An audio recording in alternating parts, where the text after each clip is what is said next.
కేసీఆర్ గారి నాయకత్వం.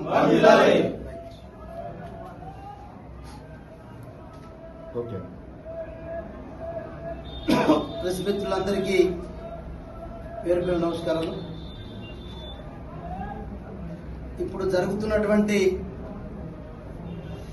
గ్రామ పంచాయతీ ఎన్నికలలో నేను ఆదిలాబాద్ నియోజకవర్గ ప్రజలందరికీ ఒక విజ్ఞప్తి చేస్తా ఉన్నా. ఈ ఎన్నికలలో కాంగ్రెస్ బీజేపీ పార్టీలకు ఎందుకు ఓటు వేయాలా ఒక్కసారి మీ గ్రామాలకు వచ్చినటువంటి కాంగ్రెస్ పార్టీ బీజేపీ పార్టీ నాయకులను అడగాలని చెప్పి నేను గ్రామ ప్రజలకు ఆదిలాబాద్ నియోజకవర్గ 116 గ్రామ పంచాయతీలు ఉన్నటువంటి ప్రజలందరికీ విజ్ఞప్తి చేస్తాం. మేము ఒకటే, ఈ ఎన్నికలు ఇప్పటికి 2 సంవత్సరాలైంది. కాంగ్రెస్ పార్టీ అటు భారతీయ జనతా పార్టీ ఢిల్లీలో 12 సంవత్సరాలు పూర్తి చేసుకుంది. ఈ 2 సంవత్సరాల రాష్ట్ర ప్రభుత్వం కాంగ్రెస్ పార్టీ ప్రభుత్వం మనకు ఎన్నికలప్పుడు అనేకటువంటి 420 హామీలు ఇచ్చిండ్రు, 6 గ్యారంటీలు ఇచ్చిండ్రు, 6 గ్యారంటీలు 13 పథకాలు. నేను ముఖ్యంగా మా అక్క చెల్లెలకు ఇలా మీరు అనుకుంటే ఇలా మహిళలకే పెద్ద మోసం జరిగింది.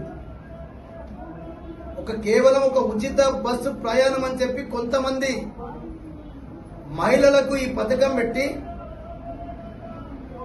మిగతా పథకాలను ఎగ్గొట్టిండు. నేను ఒకటే, ఇలా మహాలక్ష్మి పేరు 1,60,00,000 మంది అర్హులైన మహిళలు ఉన్నారు. 1,40,00,000 మంది గ్యాస్ సిలిండర్ తీసుకున్న వాళ్ళు ఉన్నారు. మా అక్క చెల్లెలు 500 రూపాయలకే గ్యాస్ కనెక్షన్ అని చెప్పినాం. ఇలా ఏ ఒక్క మా అక్క చెల్లెళ్లకు, మా తల్లికి కూడా నీ 500 రూపాయలతో గ్యాస్ దొరుకుతలేదు.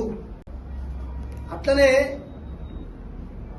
ఇలా మహాలక్ష్మి పేరుతోటి 1,60,00,000 మంది మహిళలకు 2,500 రూపాయలు 18 సంవత్సరాలు నిన్నటువంటి ప్రతి మహిళకు 2,500 రూపాయలు ఇస్తాను చెప్పి ఇవ్వలే. మరి ఈ మహిళా సోదరి వల్లకి చెప్తున్నాం, కళ్యాణ లక్ష్మి ఇలా బిడ్డ పెళ్లికి కన్నా బిడ్డకు తల్లి కంటే ఎక్కువ తల్లి చాలా పాపం పెళ్లి అప్పుడు ఆరాటపడుతుంది. చాలా ఇబ్బందులు ఎదుర్కొంటే తల్లి ఎంత కష్టపడైనా నా బిడ్డ పెళ్లిడికి వచ్చింది, పెళ్లి చేయాలని చెప్పి పాపం చాలా చాలా పరిశాన్. మరి ఇలా కేసీఆర్ గారు 1,00,116 ఇస్తే మరి ఇలా తులం బంగారం ఇస్తానని చెప్పి ఇది మహిళలు మోసమే. ఇప్పుడు పెన్షన్లు ఆడవాళ్ళ పేరు మీద ఎక్కువ వస్తున్నాయి. మీ ఆయనకు మీరు చెప్పచ్చు, భార్య అనుకుంటే భర్త ఖచ్చితంగా భార్య మాట కాదన్నాడు. మరి భర్త చేసిండా? రైతు బంధు ఎగ్గొట్టిండు. రైతు బీమా చనిపోయితే కూడా చనిపోయిన రైతులకు కూడా వస్తలేదు. రుణమాఫీ సగం కంటే సగం తక్కువైంది. అట్లనే రుణమాఫీ కొట్టిన తర్వాత ఇలా పంట ఇచ్చిన పంటలను కూడా కొంటలేరు. ఇదే మన పేరులో చూసినాం, ఆదిలాబాద్లో చూసినాం. మనం పెద్ద రస్తా రోకో చేసినాం, నేషనల్ హైవే దిగ్బంధం చేసినాం. కేటీఆర్ గారు కూడా వచ్చిండు.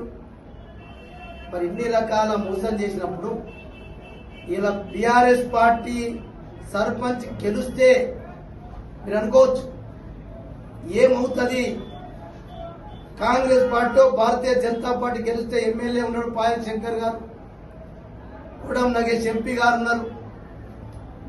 అట్లనే కాంగ్రెస్ పార్టీ ప్రభుత్వం ఉన్నది, ముఖ్యమంత్రులను మంత్రులను అనుకోవచ్చు. ఏం జరిగింది 2 ఏళ్లల్లా?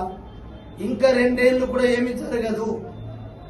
కాబట్టి ఇయ్యల్లా ఈ సర్పంచ్ ఎన్నికలలో బీఆర్ఎస్ పార్టీ బలపరుస్తున్నటువంటి అభ్యర్థులందరినీ వారికి మీ గ్రామాలలో ఏ గుర్తులు వచ్చినాయో ఆ గుర్తుల కోటేసి గెలిపిస్తే ఒక భయం పుట్టుకొస్తుంది రేవంత్ రెడ్డికి, ఒక భయం పుట్టుకొస్తుంది నరేంద్ర మోడీ గారికి. ఇలా పాయల్ శంకర్ గారు ఎమ్మెల్యే గెలిచి 2 సంవత్సరాలు అయితే 10% గ్రామాలు తిరగలే. 2000 రూపాయలు ఇచ్చిండు. నేను డిసెంబర్ 9 నాడు ఇందిరాగాంధీ సోనియా గాంధీ జన్మదినం, సోనియా గాంధీ బర్త్డే సందర్భంగా నేను 7 తారీఖు నాడు ప్రమాణ స్వీకారం చేస్తా. సోనియా గాంధీ పుట్టినరోజు కానుకగా ప్రతి మా అక్కా చెల్లెకు 4000 రూపాయల పెన్షన్ ఇస్తాను. ఇది మహిళల మోసం. నేను ఎందుకు ప్రత్యేకంగా మహిళలకు ఎందుకు చెప్తున్నంటే, మీరు అనుకుంటే మా అన్నను మీకు మన సూటిగా ఎమ్మెల్యే గారిని ఎంపీ గారిని మీరు గెలిచిన తర్వాత ఏ గ్రామాలు తిరిగిండ్రు మీరు ఒక పత్రికా ముఖంగా చెప్పండి. మీరు పోయి గెలిచిన తర్వాత బాజా భద్రతలతోటి సన్మానాలు చేసుకొని ఎన్ని గ్రామాలకు పోయినో చెప్పండి. దయచేసి చెప్పండి ఎమ్మెల్యే గారు ఎంపీ గారు, మేము అడుగుతున్నాం.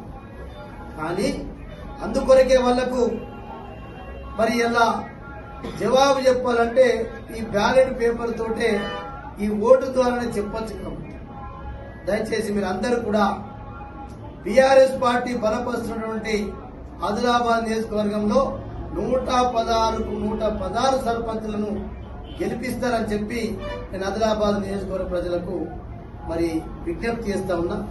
జై తెలంగాణ, జై కేసీఆర్, జై